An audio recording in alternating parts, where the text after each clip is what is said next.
봄의 날씨가 다가오는 이 계절에 또 주님의 전에 나오신 우리 성도님들을 주님의 이름으로 환영하고 축복합니다. 이 예배를 통해서 여러분들 하나님이 주시는 은혜와 능력을 누리시고 또 여러분들의 삶이 바뀌시는 그런 놀라운 은혜들을 체험하시기를 부탁드립니다. 오늘은 겸손한 사랑 십자가의 영광이라고 하는 제목으로 빌립보서 2장 5절부터 11절까지의 말씀을 통해서 함께 은혜를 좀 나누려고 합니다. 우리는 내 마음에 어떤 마음을 가지고 사느냐에 따라서, 어떤 생각을 가지고 사느냐에 따라서 달라질 수 있습니다. 불만이 가득한 사람은 세상에 다 불만스럽게 보여요. 이것도 불만스럽고 저것도 불만스럽고, 또 감사하며 사는 사람들은 다 감사함으로 보여요. 또 여기는 그런 분들이 많지는 않으실 것 같긴 한데, 새롭게 연애하시는 분들이 있으면 사랑의 눈으로 모든 것이 다 보여지게 됩니다. 다 사랑스럽게 보여지는 거예요. 그러니까 우리의 마음에, 우리의 생각에 무엇으로 차 있느냐에 따라서 보여지는 바가 달라질 수 있다는 거예요. 그래서 저는 오늘 성경 말씀에 우리의 마음에 무엇으로 채워야 되느냐 5절 말씀에 나오는데요. 우리 함께 봉독하겠습니다. 5절 말씀 시작.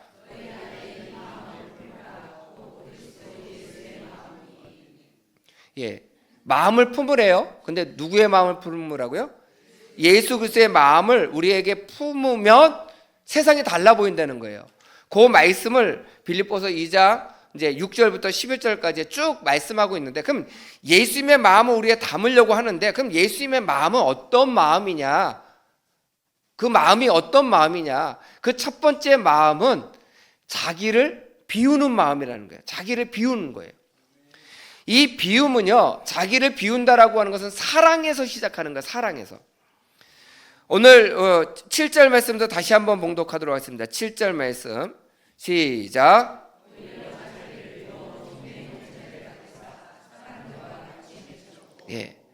자기를 비워 종의 형체를 가지사. 근데 여기서 자기를 비워라고 하는 이 비워라고 하는 말을 의미를 좀 찾아보니까 쏟아붓다는 거예요. 제가 이 컵에 물이 지금 있는데요, 이거를 확 쏟아붓는 거예요. 그러면 이 컵에 물이 쏟아져서 비게 되죠. 근데 제가 실수를 해서 쏟아진 것과 다른 거예요. 의지를 가지고 쏟아부었다는 거예요. 여기서 비워라고 하는 말은 예수님이 의지를 가지고 자기의 권리를 쏟아부으신 거예요. 권리를 행하지 않겠다라고 고백하신 거예요. 어떤 권리를 행하지 않겠다고 하신 거냐면, 나는 전능의 왕인 하나님으로서의 권리를 포기하고 사람의 모습으로 오겠다는 거예요. 이게 은혜이고 사랑이에요. 그러니까 쉽게 우리 성도님들 이 말이 조금 어렵게 들릴 수 있는데 이런 거예요. 나는 저 위에서 너희들을 쳐다보는 존재로 있지를 원하지 않고 너희들과 함께 살면서 너희들과 똑같이 되기를 원해. 근데 그렇게 할 수 있는 이유는 뭐냐면 사랑하기 때문에 그렇다는 거예요. 하나님이 우리를 사랑하셔서 나는 사랑하는 사람하고 같이 있고 싶어. 그래서 이 땅에 육신의 몸을 가지고 오셨다라고 하는 거예요.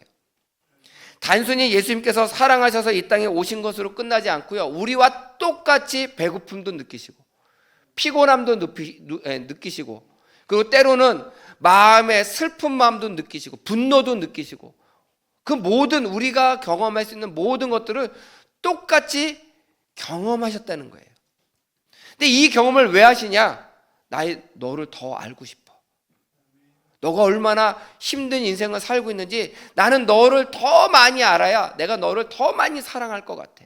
그래서 자기의 권리를 내려놓으시고, 그것을 오늘 성경에는 뭐예요? 자기를 비우셨다고 표현한 거예요. 그러니까 우리가 우리의 권리된 마음들을 내려놓을 수 있어야 돼요. 내가 이러니까 대접받아야지. 내가 이 정도 했으니까 뭘 해야지. 제가 가끔 예화를 하다 보면요, 저희 가족 예화를 할 때가 있어요. 그러면 이제 저희 가족들이요, 제가 일부러 안 쳐다보고 얘기하는 거예요. 집에 가면 뭐라고 막 해요. 근데 제가 가끔 이제 집에 들어갈 때 문을 열고 이제 들어가요. 그러면 문을 열고 이제 신발을 벗으려고 하면 아 잠깐만 뭐 좀 해줘. 그걸 부탁을 해요 아내가. 그러면 신발을 신고 이제 밖에 나가서 뭘 심부름을 하거나 뭘 해야 될 걸 부탁해요. 그러면 순간 제 마음에 무슨 생각이 드냐면 아 나 지금까지 일하고 왔는데 힘든데 피곤한데 아 왜 그걸 날 지금 시키나? 순간 마음이 상할 때가 있어요. 감정이 욱할 때가 있어요. 그러면 무슨 생각을 하게 되냐면 순간 말을 이쁘게 하면 좋은데 감정이 상했으니까 어떻게 얘기해요? 예, 뭐라고 얘기할까요, 제가? 예, 난 놀다 와? 이제 나도 밖에서 일했어. 나 피곤한데 왜 그걸 들어오는 나에게 얘기를 해? 당신은 집에 있으니까 당신이 좀 하지. 이 말이 포함되어 있는 거예요. 나쁜 감정이 제 마음에 있는 거예요. 근데 우리 성도 여러분들 여기 대부분 여자분들이 많으시니까 대답해 보세요. 집에서 놀고만 계셨죠? 그거 봐요. 이렇게 얘기하면 큰일 난다니까요. 집에서 열심히 일하고 계셨단 말이에요. 근데 일하다 보니까 일손이 부족한 거예요. 이것까지 마무리를 져야 되는데 일손이 부족한 거예요. 근데 마침 누가 들어와요? 야, 남의 편이 들어오잖아요. 그러면 딱 타이밍 맞게 들어오니까 어떻게 하는 거예요? 내가 이것을 지금 하는 일을 마무리하고 싶고 요 일까지 해주면 딱 끝날 것 같은 거예요. 그러니까 부탁하는 거예요. 이것 좀 해줘. 할 수 있잖아요. 그런데 이것을 제가 들어오면서 나는 집은 서비스를 받아야 되는 장소야. 나는 지금까지 일하고 왔으니까 집에 와서 난 쉴 거야. 이게 내 권리야를 주장하면 싸움이 되는 거예요. 그 권리를 내세우는 것조차가 오늘 예수님께서 보여주셨던 자기를 비워라고 하는 말씀을 이루지 못하는 거예요. 월요일 날 제가 아는 목사님 한 분이 지방에서 목회하시는 목사님 한 분 부부가 저희 가정을 찾아오셨어요. 그래서 함께 저녁 식사를 먹고 얘기를 나누는데 그 목사님네 교회 1층을 리모델링을 했거든요. 그래서 막 자랑을 하시는 거예요. 리모델링해서 너무 좋다. 막 사진도 여러 번 설계 도면부터 제가 봤거든요. 막 저 올 때마다 그냥 자랑을 하시더라고요. 그래서 그것을 딱 봤더니 보니까 아주 이쁘게 잘 되어 있더라고요. 그러면서 뭐라고 얘기하냐면 교인들 얼굴이 달라졌다는 거예요. 근데 그 교회는 1층, 2층, 3층이거든요. 이제 단독 건물이 3층짜리 건물인데 1층만 리모델링을 한 거예요. 1층만. 1층만 리모델링을 해도 교인들이 너무 교회 오는 게 행복하고 얼굴이 밝아 보이고 그 밝은 교인의 얼굴을 보는 이 목사님의 마음이 너무 행복한 거예요. 너무 좋다는 거예요. 너무 좋다는 거예요. 그러면서 이제 2층도 리모델링 할 거고 3층도 리모델링 할 거고 이제 아직은 돈이 없어서 못하지만 1층에서 2층 올라가는 계단도 어떻게 리모델링 할 거고 생각이 많으시더라고요. 그래서 내가 아유 목사님 천천히 하세요 그랬더니 아유 저희 1층 리모델링하고 새신자가 들어왔다는 거예요. 그래서 너무 좋다는 거예요. 그래서 2층 리모델링하면 더 많이 올 것 같다는 거예요. 이 목사님이 막 이제 그게 너무 좋으신 거예요. 근데 그 목사님의 그 좋은 얘기를 제가 듣다가 깨달음이 주시는 말씀이 하나 있었는데 그 목사님이 뭐라고 하냐면 우리는 돈 들여서 1층, 2층, 3층을 다 고치면 좋죠. 근데 변화는요 조그만 곳에서부터 작은 곳에서부터 하나씩 변하면요 그 변화가 쌓여서 큰 변화를 이루어요.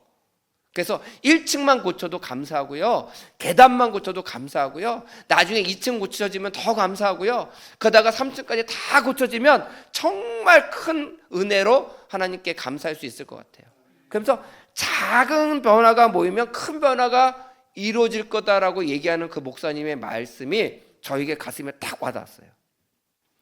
우리는 권리를 내세울 때 자꾸 큰 권리, 큰 것만 생각하는데 권리는요 작은 것에서부터 비울 수 있어야 큰 것을 비울 수 있는 거예요. 저는 가끔 우리 성도님들 저는 사실은 예배 전에 거의 나가지를 않습니다. 제 사무실에서 설교할 내용을 다시 한번 점검하고 읽고 있는데 전에 한번 보니까 우리 성도님들 중에 일찍 오셨는데 차를 저쪽 우리 유료 주차장에다 놓고 오시는 분들이 있어요. 그래서 아니 일찍 오셨으면 앞에 되시죠? 그랬더니 그렇게 얘기하시더라고요. 목사님 나중에 오시는 분이 여기 가까운 데 되셔야지 교회 빨리 들어와서 예배에 늦지 않게 오시죠. 저는 일찍 왔으니까 좀 저기에다 둬도 걸어와도 넉넉하다고 예배 시간에 안 올 수 있다고. 이분은 일찍 왔으니까 교회 바로 앞에다가 주차할 수 있는 권리가 있는 분이에요. 근데 그 권리를 어떻게 해요? 스스로 내려놓으신 거잖아요.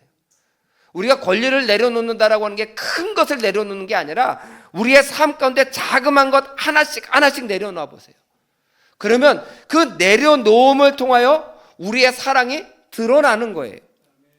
내가 주차장에 일찍 와서 여기에 차를 세울 수 있는 권리를 가지고 있지만 멀리서 늦게 혹시 오는 성도들을 사랑하는 마음으로 어떻게 해요? 내 권리를 포기하고 먼 곳에 대는 것처럼, 우리가 그런 마음을 갖는 것처럼 예수님께서는요, 하나님과 동등됨을 취하지 아니하시고 우리를 사랑하셔서 하나님의 모든 권리를 포기하시고 인간의 몸으로 우리에게 오셨다.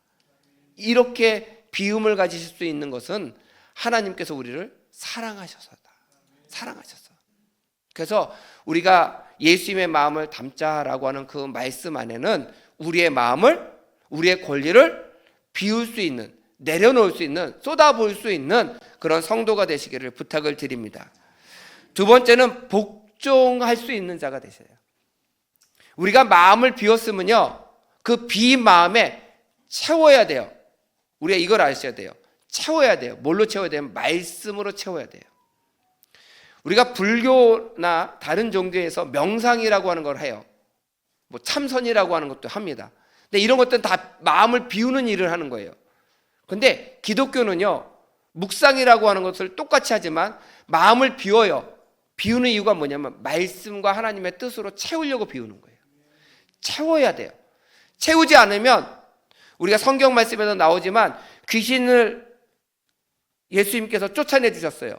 근데 그 귀신이 돌아다니다가 들어갈 데가 없어서 다시 옛 주인에게로 찾아왔더니 마음이 깨끗해지고 비어있는 상태로 있어요.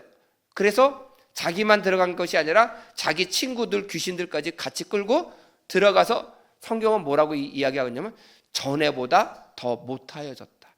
이렇게 표현하고 있어요. 우리가 권리를 내려놨잖아요. 그럼 그 다음에 그 마음에 뭐를 채우셔야 되냐면 하나님의 말씀으로 채우셔야 돼요. 하나님의 말씀으로, 하나님의 뜻으로 채우셔야 돼요. 예수님은 하나님의 뜻으로 그의 마음을 채우시는 순간 어떤 일을 하셨냐면 우리 8절 말씀입니다. 8절 말씀 우리 함께 봉독하겠습니다. 시작.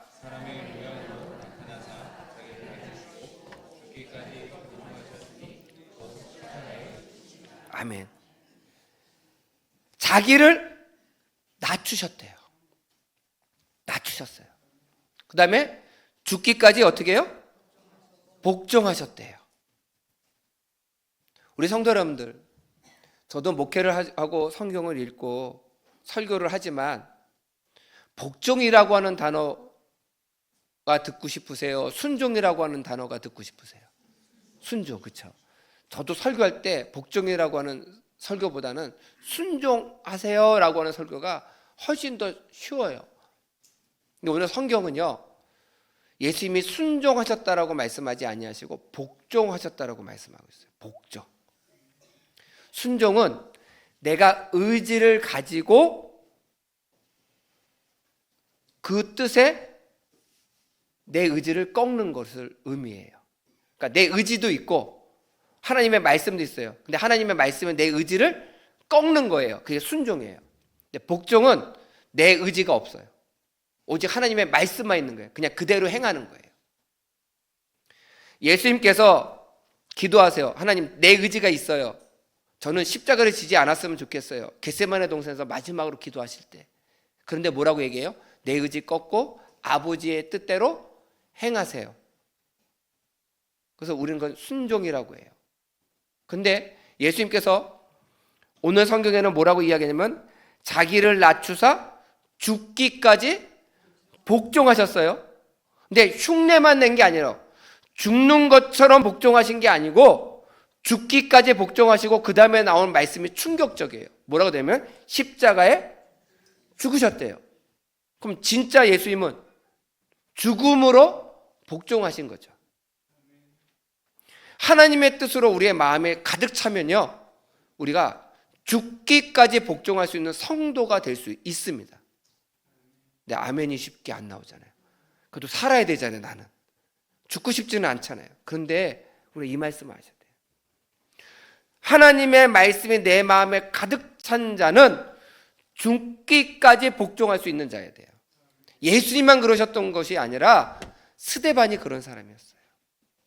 복음을 전하다가 이스라엘 사람들에게 잡힙니다. 이스라엘 사람들이 하나님을 모욕했다라고 하는 죄로 그의 멱살을 잡고 끌고 나갑니다. 예루살렘 성벽으로 끌고 나가서 어떻게 합니까? 거기서 돌로 쳐 죽입니다. 그 돌로 칠 때 스데반이 마지막으로 설교할 때 하늘 보좌 옆에 앉으신 예수 그리스도를 바라보라 라고 하는 그 순간에 그들이 흥분해서 돌을 들어가지고요, 돌로 막 치는 거예요. 아니, 자기를 죽이려고 돌로 던지는 사람들에게 향해서 이 스데반이 그 돌에 맞아가면서 얼마나 고통스럽게, 아니 죽을 때까지 돌로 맞아 죽는다라고 하는 게 얼마나 힘든 일이겠어요. 근데 스데반이 그 죽는 그 순간에까지 뭐라고 기도해요? 주님, 저희들의 죄를 용서해 달라고, 저들에게 돌리지 말아 달라고. 예수님께서 십자가에 하셨던 그 기도를 스데반도 그대로 하는 거예요. 그대로 하는 거예요. 이게 가능한가? 가능하다는 거예요. 어떻게 가능하냐? 첫째, 하나님의 말씀을 들어 내 마음에 담으셔야 돼요. 하나님의 말씀을 내 마음에 담으셔야 돼요. 그다음에 그 말씀이 깨달아져서 알아져야 돼요. 아, 이렇구나.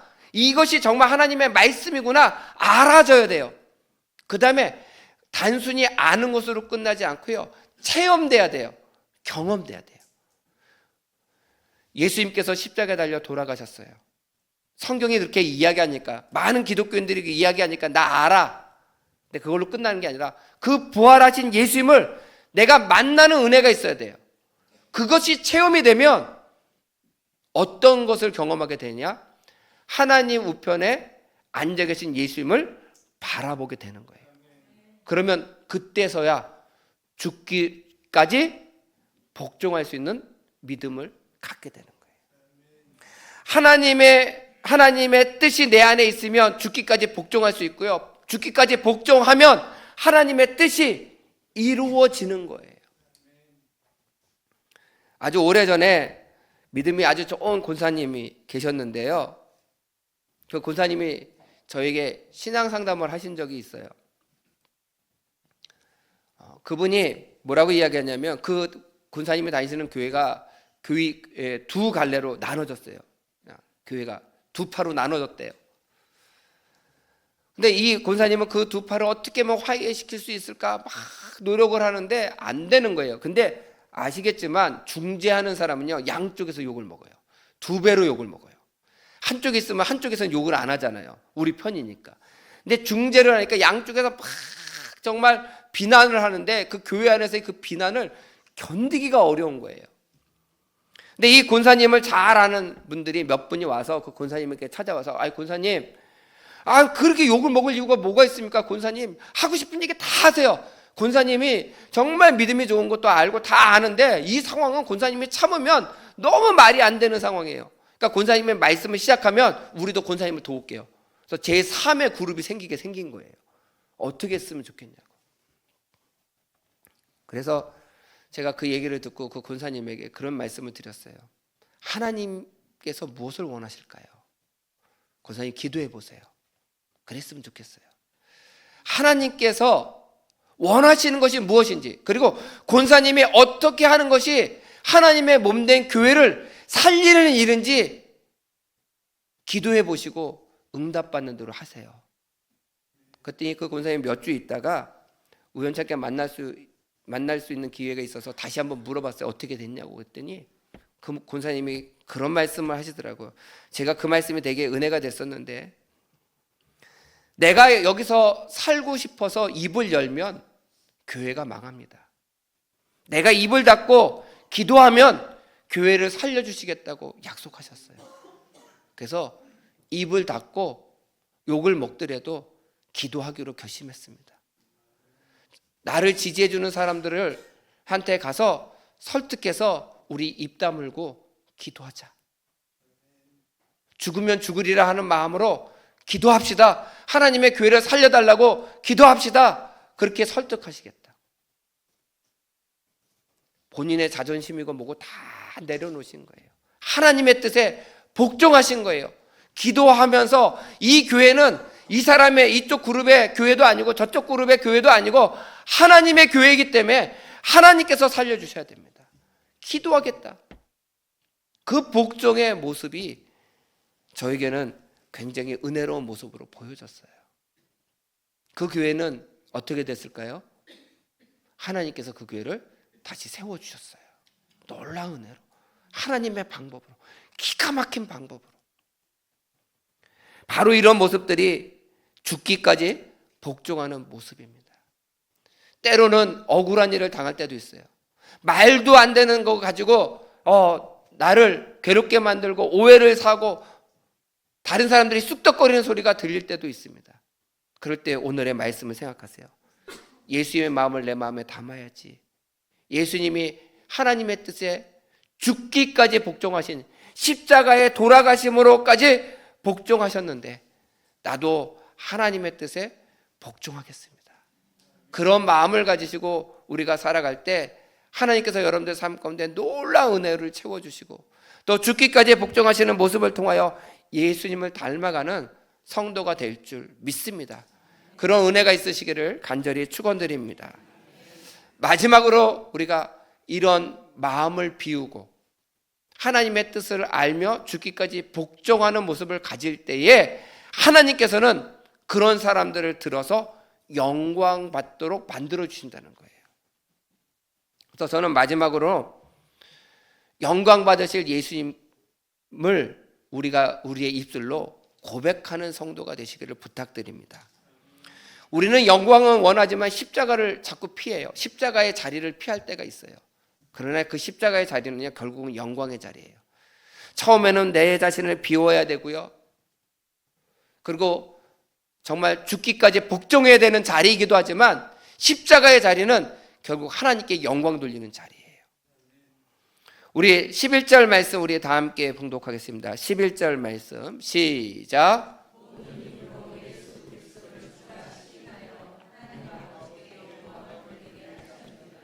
아멘. 모든 입으로 예수 그리스도를 주라 그랬어요. 주라, 시인하여. 여기서 주라고 하는 말은요 아주 중요한 의미를 가지고 있어요. 왜냐하면 우리가 기도할 때 주님 그렇게 기도하잖아요. 주님. 근데 이 주라고 하는 말은 예수님 당시에는 황제 외에 쓰면 큰일 나요. 반역죄에 걸려요. 황제, 로마 황제를 지칭할 때 주님이에요. 그 외에는 반역이에요. 어떤 사람을 주님 그러면 로마 황제와 대적하는 사람을 만드는 거잖아요. 그러니까 반역죄에 걸려요. 근데 예수님의 제자들은 예수님의 십자가 달려서 돌아가신 예수님을 누구라고 불러요? 주님 불렀다는 거예요. 주님. 우리야 하나님의 아들이심도 알고 십자가 달리셨지만 3일 만에 부활하신 사건도 믿고 다 결과를 알고 있기 때문에 쉽게 주님 할 수 있지만 예수님 당시에 예수님의 제자들이 주님 한다라고 하는 것은요 목숨을 건 고백인 거예요. 그것뿐만이 아닙니다. 정말 중요한 게 뭐냐면 예수님은 예수님 시대에서는 사형수잖아요. 우리 하나님의 아들이라고 칭하지만 십자가에 죽은 사형수잖아요. 근데 그 사형수를 향하여 주님이라고 부를 수밖에 없는 그 은혜가 뭘까? 그 이유가 무엇일까를 알아야 되는 거예요. 아까도 말씀을 드렸지만요, 단순히 입으로 주님이라고 고백한 것이 아니라 예수님을 따랐던 사람들은 예수님의 말씀을 가슴에 새겼고요, 그 말씀이 나의 삶을 바꿨고요, 그리고 부활하신 예수님을 만남으로 말미암아 정말 이 예수님은 하나님의 아들이구나라고 하는 것을 깨닫게 되었어요. 그래서 저절로 주님이 나온 거예요. 저절로. 누가 시켜서가 아니라 저절로. 로마 황제보다 훨씬 더 위대하신, 비교할 수 없는 하나님의 아들, 나의 진정한 주 되심을 내가 믿습니다. 그래서 주님이라고 고백하는 거예요. 주님이라고. 저는 우리 성도님들이 여러분들을 예수님을 진정으로 여러분들 삶 속에 체험하셨으면 좋겠어요. 부활하신 예수님을 만나셨으면 좋겠어요. 만나셔야 누가 시키지 않아도 주님 하는 거예요. 제가 대학교 다닐 때요, 제가 대학생 때는 온누리교회 경배와 찬양이라고 하는 그 경배와 찬양팀이 굉장히 유명했어요.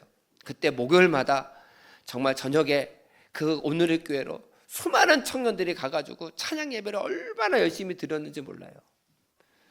근데 제가 자란 교회에서는요, 이렇게 뭐 예배 시간에 손을 들고 찬양한다든지 막 양손을 높이 들고 막 크게 소리 질러 기도하거나 이런 것들을 좀 못하겠던 교회예요.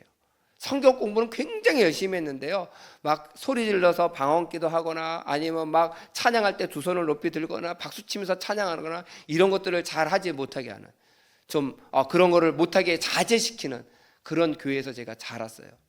오늘 교회 경배 찬양을 딱 갔는데 청년들이요, 저는 와, 그렇게 뛰면서 찬양한다라고 하는 걸 처음 봤고요, 양손을 그냥 높이 들고 찬양하는데 처음에 첫 주에 갔을 때는 좋긴 한데 막 눈이 휘둥글러지는 거예요. 그다음 몇 주를 가다 보니까 그런 거예요. 나도 손을 들어야 되나? 나도 손을 들어야 되나? 왜 다 손 드는데 저만 안 들었거든요, 저만. 근데 나도 들어야 되나? 눈치를 보고 들기는 들어야 될 것 같은데 안 들기는 그렇고 들기는 쑥스럽고 그래가지고 이렇게 들었다고.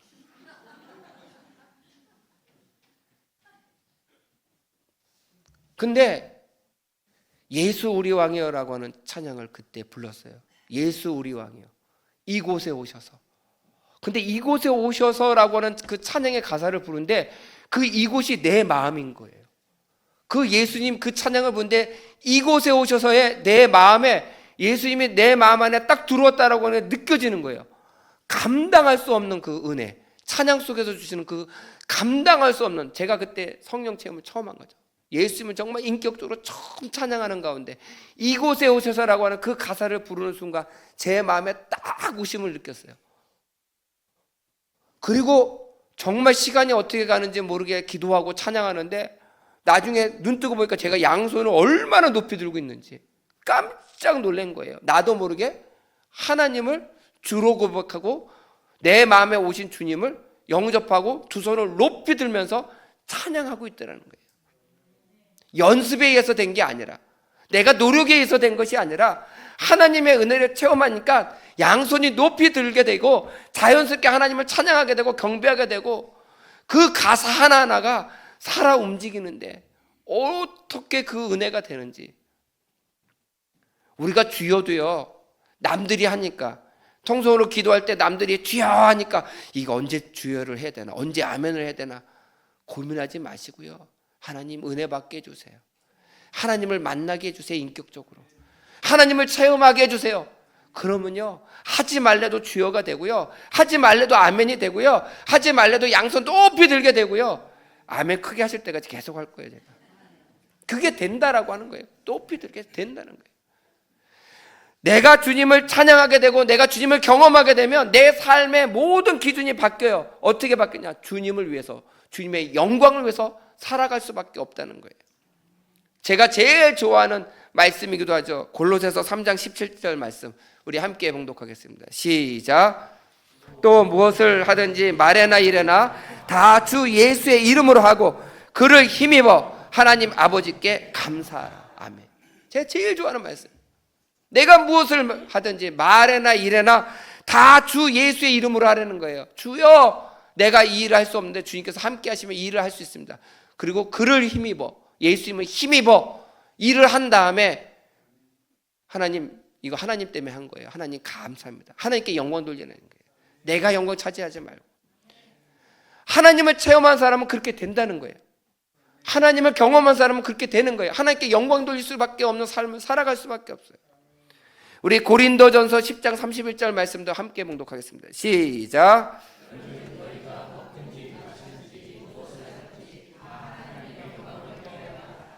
아멘. 우리가 먹는 것이든지 마시는 것이든지 무엇을 하든지 하나님의 영광을 위해서 하라는 거예요.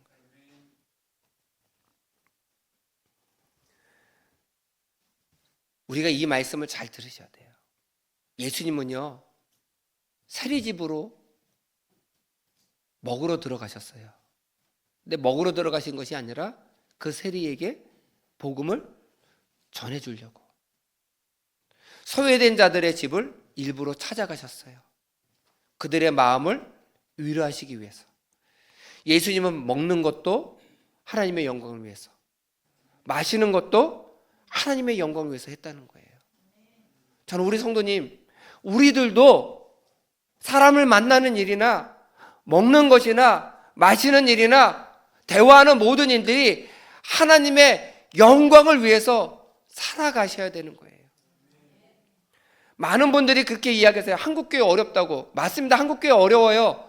지금 많이 어려운 가운데 있어요. 근데 제가 요 근래 만나는, 제가 요 몇 년 동안 새롭게 만나는 모든 목사님들은요, 다 부흥하고 열심히 목회하고 교회가 아름답게 성장하는 교회 목사님들만 만나고 있어요. 제가 그것만 보니까요, 한국교회 안 어렵더라고요. 이렇게 이 어려운 시절에도요, 열심히 부흥하는 교회가 있고요, 예배 드리려고 정말 사모하는 수많은 사람들이 있다라고 하는 것을 저는 보게 돼요. 한국교회 소망 있다고 저는 생각해요. 저는 그 교회들 중에 하나, 소망 있는 교회들 중에 하나가 우리 새샘교회가 되길 소망합니다. 그러려면 우리 하나님의 은혜가 있어야 돼요. 하나님의 영광이 우리 교회에 가득 차야 돼요. 내가 하나님을 체험함으로 말미암아 내가 말하는 것이나 먹는 것이나 마시는 것이나 만나는 모든 것들이 하나님의 영광을 위해서 할 수 있는 자가 되셔야 되는 거예요. 우리의 삶이 십자가와 같은 자리가 될 수 있습니다. 그러나 그 십자가의 자리에 예수님은 어떤 일을 하셨어요? 비우셨어요. 하나님의 말씀에 채우시고 복종하셨어요. 그랬더니 하나님이 영광스러운 이름으로 만들어 주셨잖아요. 우리가 있는 자리가 지금 십자가의 자리라고 생각해 보세요. 지금 내 마음에 내 권리가, 내가 하고 싶은 일이 가득 찼어요. 비우세요. 비우는 일이 괴로울 수 있습니다. 힘들 수 있어요. 비우세요. 그리고 하나님의 말씀으로 채우세요. 채우신 다음에 죽기까지 복종하세요. 죽기까지. 그러면 십자가의 자리가 비움과 죽기까지 복종해야 되는 힘든 자리이지만 그 자리에 온전히 복종하고 하나님의 뜻을 이루려고 하는 자에게는 반드시 하나님께서 그를 영광의 자리로 바꿔주실 줄 믿습니다. 저는 우리 성도님들이 나중에 가셔서 나중에 우리 다 천국에서 다시 만나실 터인데 영광의 자리에 함께 앉아 있어서, 야, 우리가 그때 십자가 자리 힘든 삶을 살았지만 나의 모든 권리를 다 내려놓고 하나님의 말씀으로 채우고 죽기까지 복종하셨더니 하나님께서 오늘 우리에게 이런 영광의 자리를 주셨구나. 하나님 감사합니다. 이렇게 하나님께 영광 돌리실 수 있는 우리 새샘의 성도가 되시기를 주님의 이름으로 간절히 축원드립니다.